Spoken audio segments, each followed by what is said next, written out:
Hi, everybody. I hope everybody is doing well. Good morning, good afternoon, good evening, good night, wherever you may be and whenever you may be watching. This is the clean and camera-ready version of the same talk that Siddhant and I have done for the DevCon 2025 conference. In this talk, we will go through how we have been building agents here at Sentient Labs in production, specifically in the Sentient Chat environment. We will take a look at one specific agent, the crypto agent, and we will go through all the different development iterations and generally the learnings from building it in this talk titled Building Conversational Agents for Crypto in DeFi. So let's look at the agenda. We will start the talk with a brief overview of why we built a crypto agent in the first place. At the end of the day, we're an AI research lab that specializes in reasoning and AI reliability and security. So why did we go into crypto? Then we will go through and actually describe the development process of this complex crypto agent. We will first define the scope, then define the success, and then actually talk about how we built it in iterations. Finally, we will conclude with evaluations, where we stand right now, and conclusions, things that you should take away, and the learnings from it all that hopefully will be useful to you, whether you are a developer, whether you're a business leader, or an AI researcher. So let's begin with the simple question, why crypto? So as I said before, Sentient Labs specializes in designing and implementing AI systems that are open source, and those that reason deeply and act reliably.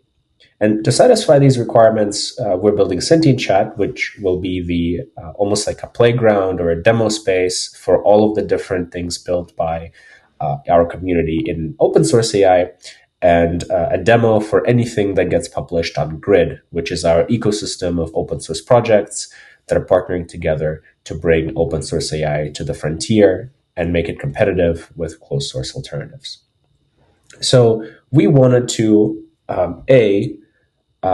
first put down a simple thesis, which is there's a lot of great research out there, and believe it or not, advancements are being made without those same investments being put into production immediately.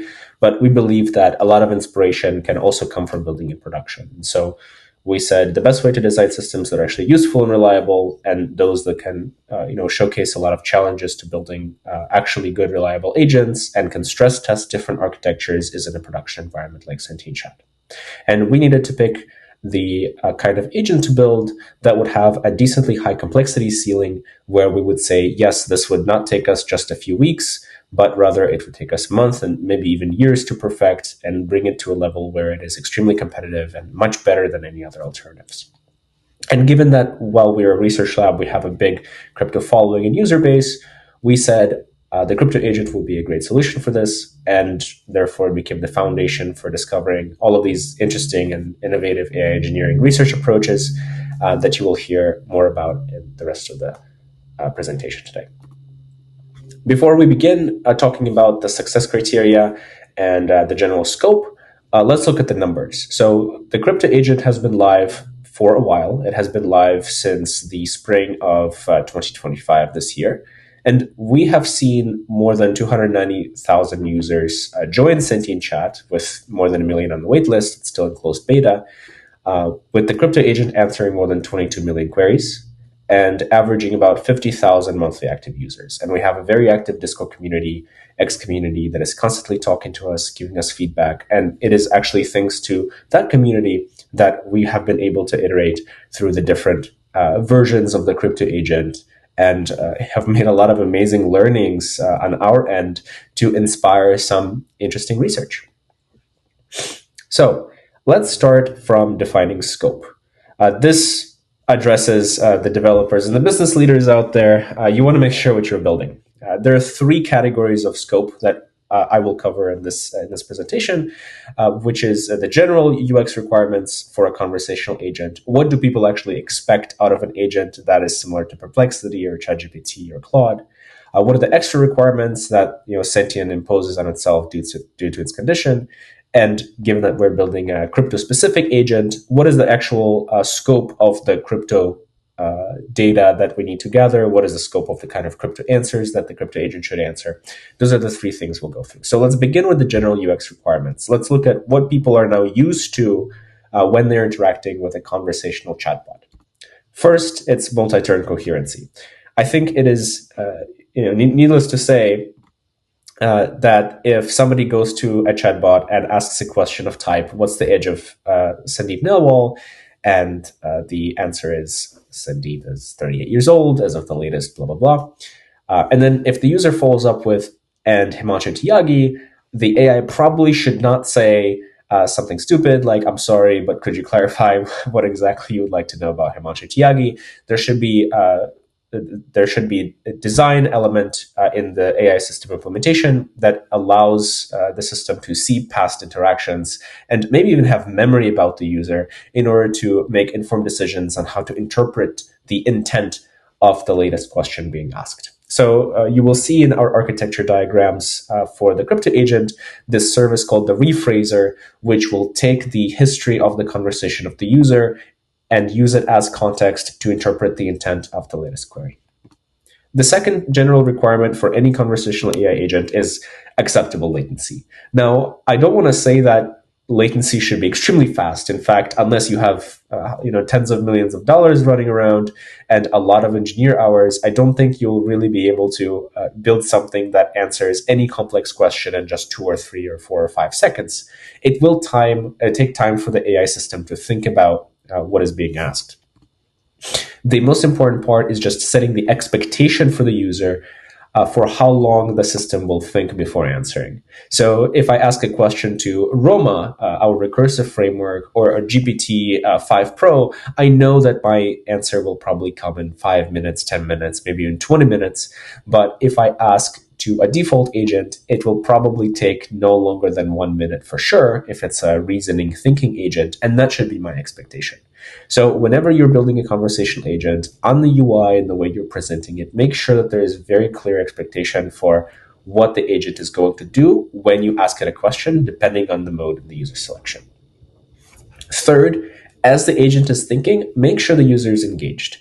Unless the answer comes in 5 or 6 seconds, the user should probably know what's going on behind the scenes. 1, to, yes, keep them engaged, and 2, also build trust. So when you go to a sentient chat or a ChatGPT or Perplexity or Claude or any other modern chatbot with its own unique skills, you will see the intermediate reasoning steps. This actually was not the standard in the industry just last year, but with the coming of DeepSeek and showcasing this thinking in the middle, a lot of people have adopted the strategy of showcasing the intermediate steps, and it is much better from a user's perspective because of all the complaints about, I cannot verify data and so on and so forth. Speaking of data, that's what points 4 and 5 are about. First, the AI agent you're building should have sufficient world knowledge to actually answer the questions. So this is where you actually think about scoping the kind of tools that you need to use in order to make the agent usable for the use case that you're set out to build for. So if you ask a question like, who is the current president of the United States, and that's within the scope of your agent to answer, it probably shouldn't tell you that the current president of the United States is Joe Biden, because that's the president at the point of data training cutoff. It should probably go and be able to make a search tool call and provide you with the latest answer. So make sure that all of the tools and information required for your agent to function properly are scoped, so that you can then adopt prompts and architecture and everything to that end. And finally, more technically, grounding in factuality, as I mentioned, people should be able to verify what they're reading. So if you look on Perplexity, latest on Sentient Chat, ChatGPT, any other chatbot provider, you will see citations, you will see direct links, such that any user is able to go and verify where the data came from.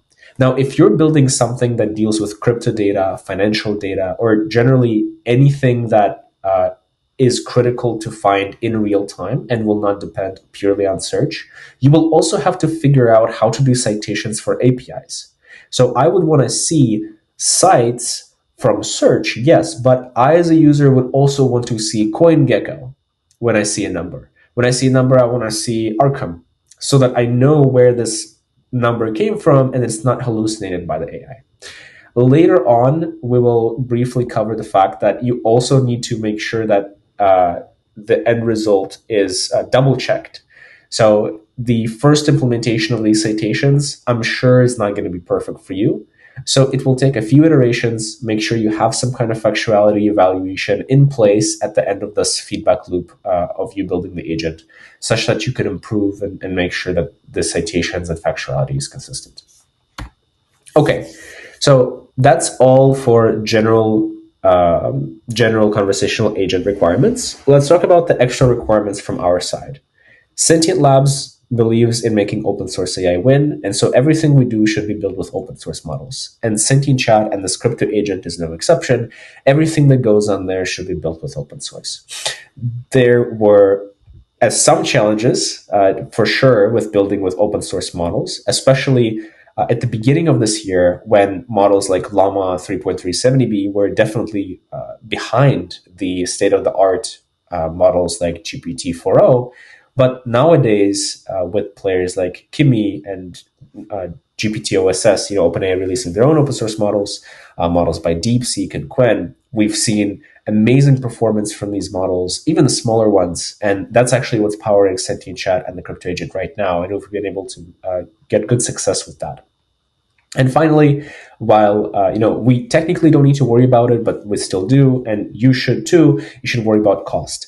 If you are calling 200 different APIs all at once and then processing the results, without really thinking about what APIs to call, I think that's you're doing something wrong and you're wasting money. So just as a side note, definitely be cost conscious about how you're building and what you're building.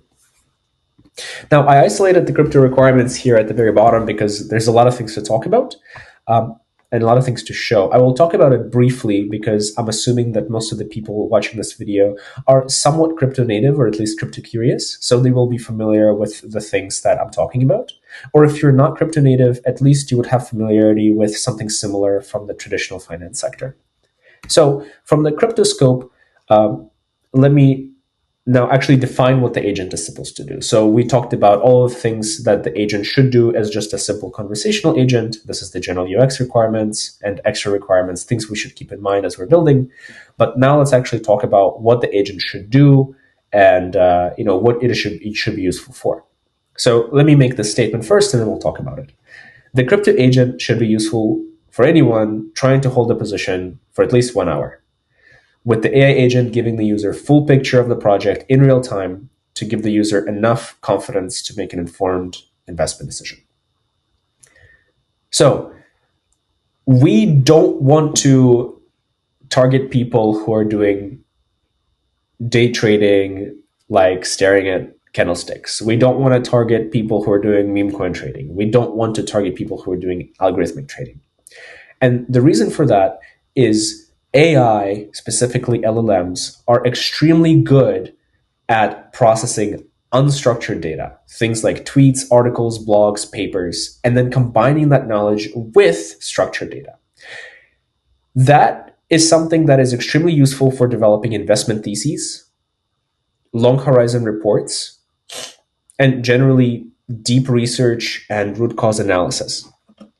If you want to create an AI agent for something like automated trading, algorithmic trading, or watching some signals that are very well defined, for all of those things, you would be much better off building a traditional machine learning model or multiple models and a workflow that is able to detect your signals and then take action based on those. So for our purposes, developing with LLMs, we want to develop a crypto agent that is simply taking the name of the project or taking a token or taking the market and describing at a high level what is happening, why it's happening, and then provide short, medium, and long-term investment theses as long as they're not too short-term. So people like long-term investors will be interested in such a tool where it would be able to provide analyses similar to Messari or Delphi reports. Swing and casual traders would be able to use this tool because they will be able to know what's actually happening in terms of events around the project. What is the different liquidity behavior from day to day? Is this a good day today in terms of general sentiment? Is this a bad day in terms of general sentiment? And people like TGE traders also who are investing early into a project or investing only around TGE time will be able to use this tool because they'll be able to gauge the fundamentals, the team information, the product information, the tokenomics, and make a prediction whether the project is going to succeed at TGE and how far it might go. So this is the scope for our crypto agent. Now, even with this scope, the uh, the amount of data that we need to process is ginormous. For people who have tried building a crypto agent, they know that it's really difficult to put all of this data together. For people who have never built a crypto agent, might be scared looking at the screen, but it's true. You have to take a look at dozens of signals. I have only put down 15 non-exhaustive categories here on the slide, but you have to look at dozens of signals in order to make an informed decision on your investment. And some people, depending on how degenerate they are, they might actually take only one or two signals, and that should be enough for them. But given the vast, the vastness of the crypto space and the diversity of the users, all of these things should be easily accessible to the crypto agent, and also should be used to interpret a good answer. And the answers that the agent should return should be reliable and consistent from run to run. So if I ask, what do you think about Plasma? What are the latest news? What are some partnership announcements? Do you think the sentiment is good? I want to make sure that if I ask that question in about a minute, it should probably give me something similar, and also should probably use the same tools and get the same data that it did the first time. So this kind of consistency and reliability will be a big target for how we build the crypto agent over time. Okay, so now we're moving to step 2, which is defining success. And for that, I'll pass it off to Siddhant, who will talk about that and also the actual process of building the agent. Thank you, Oleg. I'll be taking on from here. Hi, everyone. I'm Siddhant again. We'll start with defining the success for this crypto agent. Okay. When we started building this crypto agent, we realized that there is no one specific set of queries that a lot of users ask. Even pro traders, degens, they want to know everything about a token, but still there are a lot of other scenarios, example, market research, example, DeFi, data points, on-chain data. So there is a lot of information, a lot of insights most of the users are asking for. And we realize there's no one single spoon with which we can serve all of them. And then over a period of time, we devised various strategies to figure out at least we are able to do justice to most of them, if not all of them. What you see on the left side are various categories of queries which we have defined internally. And gradually we started thinking that, yes, we should push the benchmarks in each one of them. And when it comes to the evaluation criteria, for a while we started hunting for a third-party external eval so that we should not feel that, yes, we are biased towards our answers. Lately, just I would say in the last 2 weeks, DMMind came up with an amazing benchmark specific for crypto. It is roughly around 2,500 queries, and internally we have been benchmarking ourselves. And I would say proudly that yes, we have been constantly improving month on month. So there are 4 broad parameters.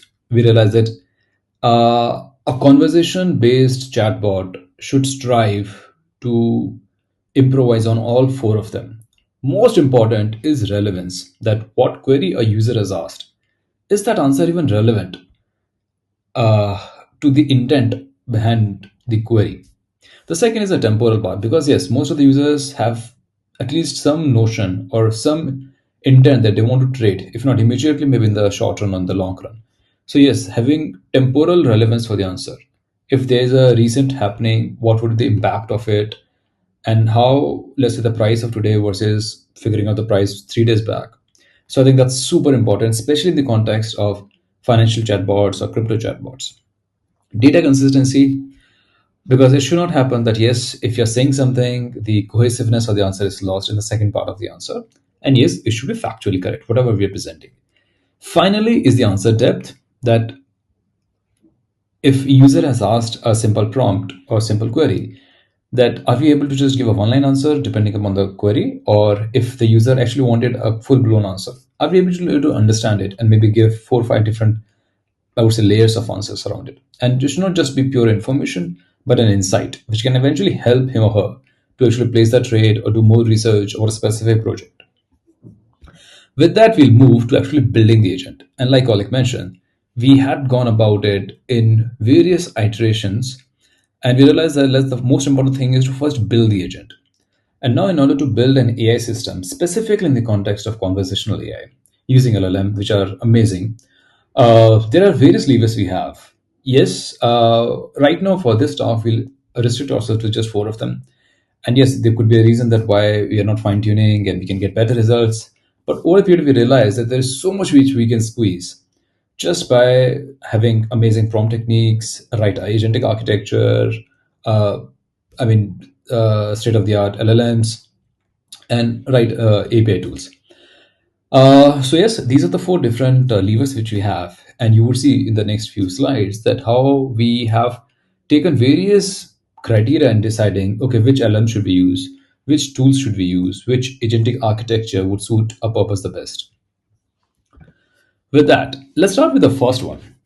We started building the React framework for our crypto agent almost, I would say, a few months back. And the intent was that we wanted to focus that anyone who comes up with a complex query, we should be able to resolve it. Our idea was that if we are able to resolve complex query, we should be able to do justice to the simple and, I would say, pure data-driven queries as well. If you see in the diagram, it's a simple one, which is there's a user who comes up with a prompt, a query, and then he or she might have some chat history of the last session of the session which they would have been asking about, and the user and the LLM understands that yes, this is the actual intent of the query. And as Oleg mentioned, there is a rephraser, and the rephraser's job is to understand the past history of the query, and accordingly it figures out, okay, what is the actual query the user is asking about. So now we divide the entire query into two different components. One is the search component.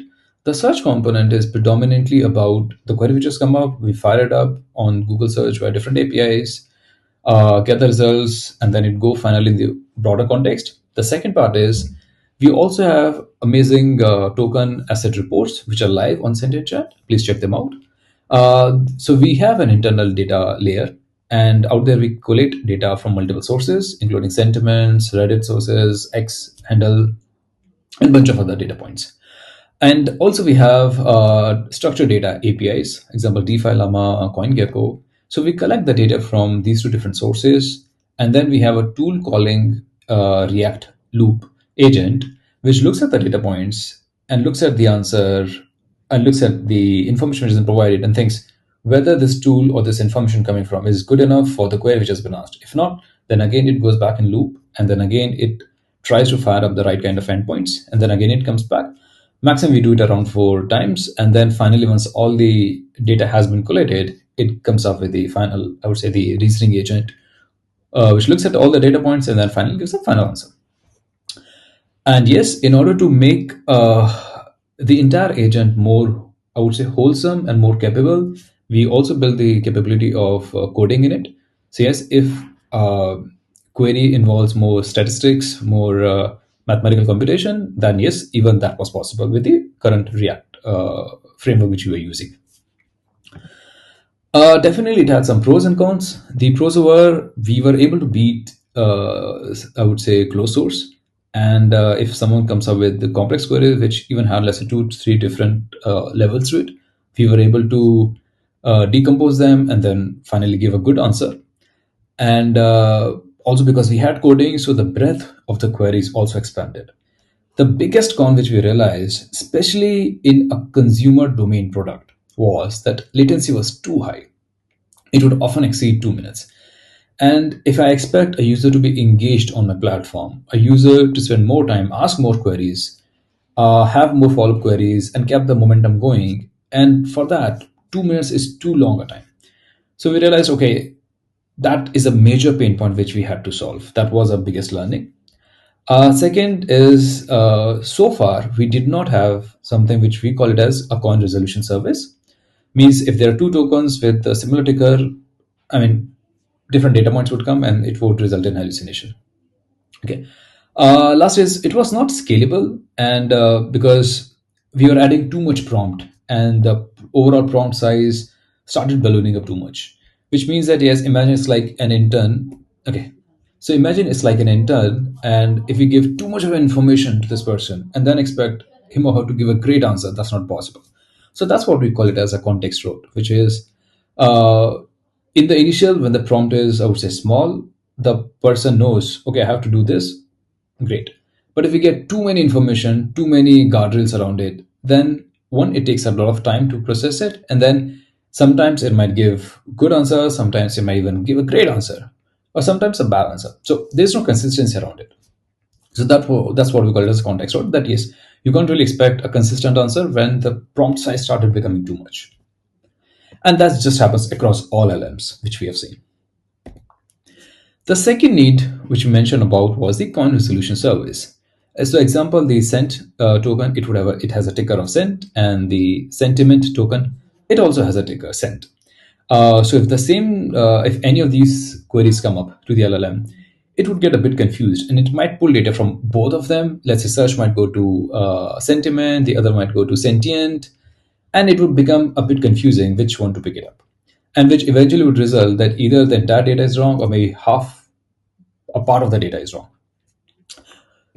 Okay, next is guided strategy. So this is agent V2, where we realized the biggest thing which we have to fix is number one is the latency. Second two is con resolution, because that can allow even scammers to play around with the token name, ticker name, and then scheme a few and plot a scheme and then maybe scam a few people.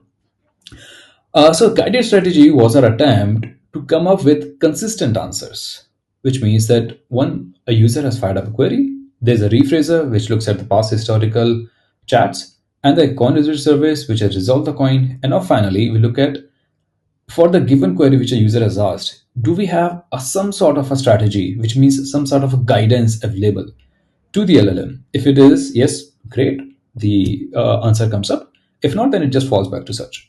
Now, the biggest challenge, as you can now foresee, is that there's only a limit to how many strategies we can write. Because if you look at the kind of queries which are coming up in crypto domain, I mean, it could be anything and everything under the sun. So more often than not, a query would go back to search, which means that yes, there is very little control we have in terms of ensuring that yes, we have a deeper answer, good insights in the answer, and it should be relevant to the answer. Whereas if the strategy does exist, yes, there is low latency, but there's not enough depth in the answer. It's very, I would say, rigid, and hence it's not scalable. So those are the pros and cons of this guided strategy. Yes, it's much more lower latency, and we have I would say, a tighter control in terms of what kind of an output we want to produce. And it's great for, I would say, rule-based agents, and maybe in some scenarios, even for crypto agents, we can still have some role of guided agent, but more often than not, because the breadth is so much, it kind of falters. And like I mentioned, it's not scalable. And because of these things, we realized yes, uh, we have to find a fine balance between a React approach, which means it takes too much of time, it's a bit complex, but it does a great job at producing deep, relevant answers, and a guided strategy approach, which is a bit rigid, not scalable, but has low latency. So now, if I realize that what are the other nuances which we learned over the course of time is one, that if you rely too much on the AI for, let's say, for all the steps of figuring out a great answer, it will start resulting in inconsistencies in the answers and eventually hallucination. And yes, we can't rely too much on prompting, because if we give prompt for every scenario, then it's not scalable. And obviously, the prompt side would start increasing too much. So with this limitations, we now move to the third iteration of our entire crypto agent, which we call it as SERA, which is semantic embedding and reasoning agent. So let's start with the diagram first. Same thing, a user fires up a query, looks at the chat history, rephraser comes up with a finally rephrased query, and then we have a con resolution service. Now, again, the search gets fired up, but this time we have a search which is doing one round of expanding the query, and then it does one round of query. decomposition, and we comes up with 4 to 6 different answers. And on the second side, instead of having a specific guided agent, or I would say for loops in a React, now there is an embedding. I mean, we have created a vector DB to match the embeddings of the query with the specific tool calls which we have internally. And then basis it, it decides, okay, for this specific query, which all tools, which all endpoints are most relevant. So that information and that entire data set is being passed on to the next step. So data comes from search, which is happening in parallel, and also the data comes from all the different API endpoints which have been matched by the embeddings, and it goes to the context collection. And finally, there is a reasoning LLM. It looks at all the data points and it figures out, okay, now with this thing, what is the best answer which we can give. The other innovation that we did on top of it was we introduced something known as dynamic prompts. As you said that yes, guided agent was the main challenge, was that it was too rigid, too specific, but it was able to produce specific answer. And if I expected something, okay, I want, let's say, these 3 different layers or these 5 different dimensions through which I look at a specific query example, let's say um, project fundamentals or a token research report, then it would give me that. So that's how we tried marrying it in dynamic prompts for each of the different categories of questions which we earlier pointed out. There are specific chain of thought based reasoning which is there in terms of layers of how the thinking would happen from an LLM perspective. And also we wanted to customize the answer so that there is some depth in it and it is relevant. So in order to bring that relevance, especially for that specific category, we have added dynamic prompts. Okay. And that's the same TLDR, which is we can see on the left hand side. Finally, let's come to the amazing pros and cons, because obviously, even with all this innovation, we still see, yes, there are a few cons in our current scheme of things. Number one is that latency is manageable, because that's super important considering it's an eventually consumer grade product. But we have and we have precise control over the tool's execution. Right now, we have more than 50 endpoints which we're calling. And earlier, we used to face a challenge that sometimes the LLM might pick irrelevant tool endpoints, or hence there might be some noise that will start coming in the answer. But now, because of embeddings, we have a much more tighter control. And I would say it's to a large extent is almost 100% accurate in terms of what we want to pick.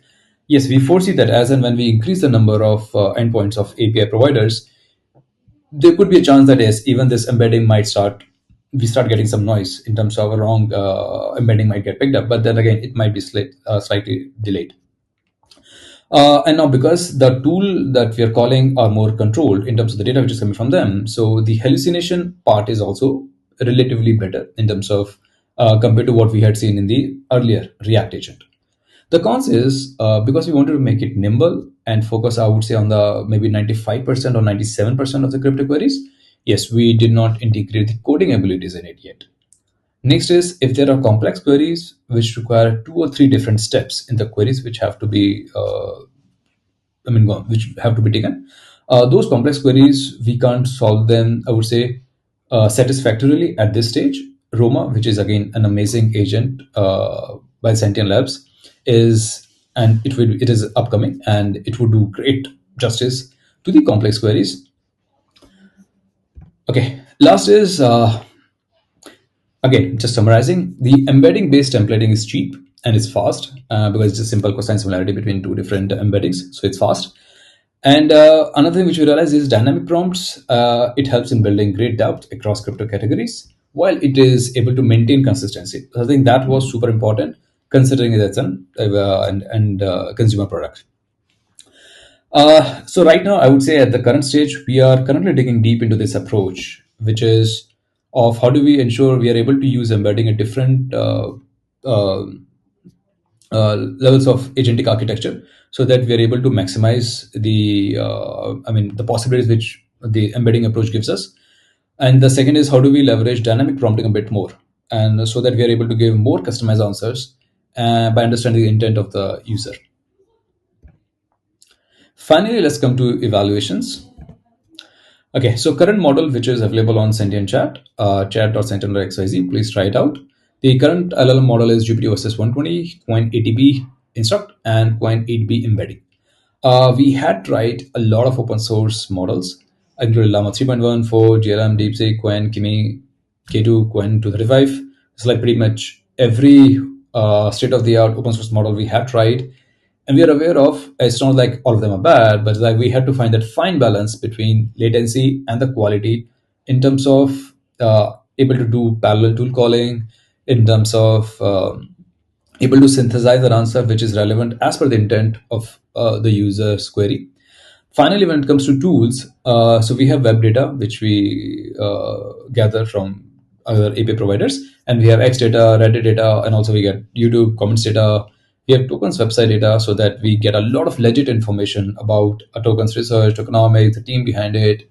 Similarly, in terms of structured data APIs, we have all the who's who of the API providers: CoinGecko, DeFi Llama, Arkham, CryptoRank, CoinGlass, Binance, Kaito, and many more.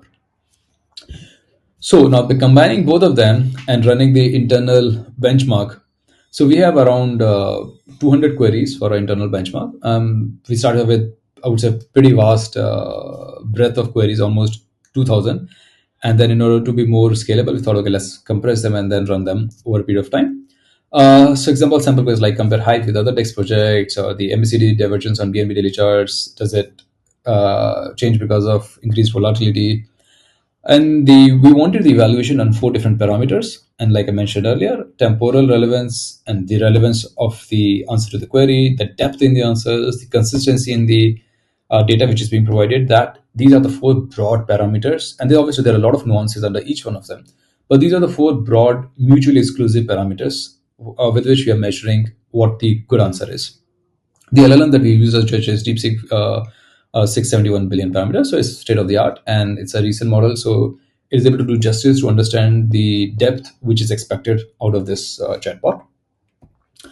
So let's come to the most amazing part of the entire exercise. So we have been toiling really hard over a period of time, and in order to beat closed source models, that's not an easy task. So hats off to the team of Sentient Chat to deliver this amazing chatbot specifically tailored for the crypto queries. So we look at the four different parameters. Yes, some of the models are scoring well in, let's say, in a one specific domain of the one specific parameter, but broadly, we are able to beat nearly all of them. And this has happened obviously for a variety of reasons, including we have access to paid APIs, which they might not have. And our prompts are a bit more customized in terms of what we are trying to, what the specific use case or the niche use case that we are focusing upon. And the just FYI, so for perplexity, we wanted to use the UI answers because we're not able to get the API answers from the finance module. For everything else, we have directly from the API with web search. Next evaluation we wanted to do was with a third party and external benchmark, because so far we were kind of struggling how to find a good, unbiased third party benchmark with which we can measure our success versus how other chatbots are performing. So lately, in the last 2-3 weeks, DMMind came up with an amazing benchmark, and it has roughly around 3,500 objective queries and subjective queries combined together. And they're divided into various subcategories so that we can measure performance across each of these categories. And then they evaluated almost 35 LLM models. So it's a good, I would say, a good holistic and a good comprehensive evaluation which is being pushed, and it's a unbiased third party. And we wanted to vet our performance against these 35 LLMs. So just an example of, let's say, objective query would be example, select all the strategies in a multiple type question, like which would help us to optimize yield. And similarly, a subjective query is a bit more complex. If you have to, let's say, a task is to evaluate the current treasury composition and create a diversification strategy as per different the current portfolio is.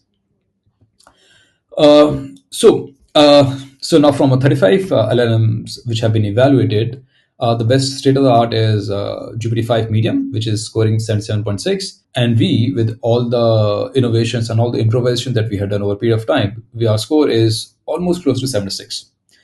So if you look at it, this is an amazing achievement, an amazing feat, considering that it's an open source model which is not fine tuned, which is not and this also has, I would say, in terms of limitations of the latency part of it, because in some of the things, example GPT-5 High, The latency is slightly on the higher side, and we wanted to find that fine balance overall. Okay, finally, we are coming to the conclusions, and with this, I'll hand it over to Ole, who will take it forward from here. Thank you, Siddhant, for that walkthrough of the development of the crypto agent and the evaluations. I hope that everybody here learned a lot. Give me just a few minutes to draw several final conclusions. First things first, building general agents is hard. Building general agents on open source models is even harder. And making them, on top of it, consistent, reliable, all the while maintaining decent latency and user experience is extremely difficult. So let's focus on the key learnings that we presented in the slides and hone in on each one of them one more time. First, if you're building anything in crypto and finance, you need to have a very robust self-consistency layer. Different projects will have similar names or even same names. And in the case of crypto, you may have tickers that belong to multiple projects at the same time across different chains. Therefore, when you're retrieving any information from your tools, you need to make sure that the information you're consuming is actually from the project that you have identified users intend to be referring to. It may be the case that a search tool returns information from multiple projects and is trying to combine them into one hot mess. It is up to you to build that middle layer that makes sure that project names and information about them is delivered consistently and reliably about the same project according to users' intent.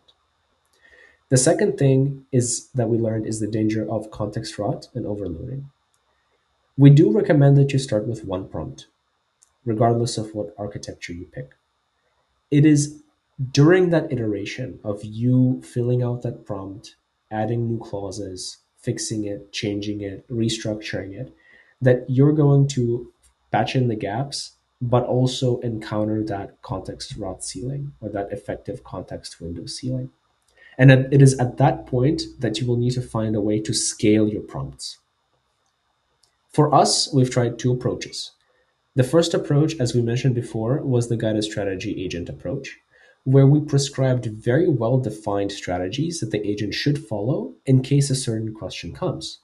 Now, while that is really good for something like a customer service agent, where the protocol is very strict for what the agent should do, it is not scalable for something like an actual general AI agent.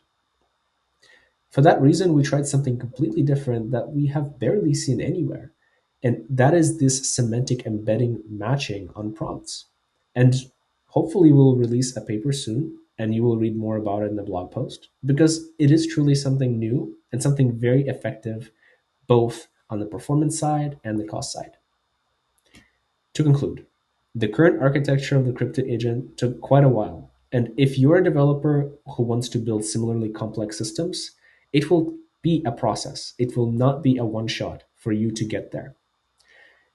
In the case of our crypto agent, with just a few improvements, we hope that it will become a reliable workhorse for any trader who is doing crypto research. But we do want collaborators and we do want people to be engaging with us. And for the same reason, we have been presenting the slides. Sentient is always open to collabs, whether you're creating amazing prototypes, trying completely new and innovative architectures, or you're in the field of continual learning, or if you're researching AI agent autonomy. Those are the things that Sentient Labs as an AI research and products organization specializes in.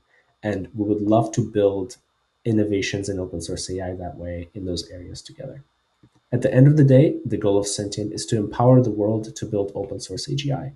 And we're doing that by building this ecosystem of open source developers, investors, and supporters through Grid.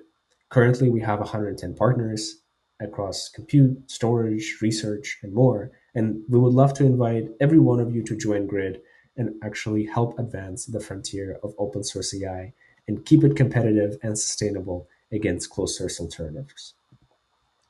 I hope that you learned a lot from this presentation, and I hope that you have a wonderful day. Thank you all.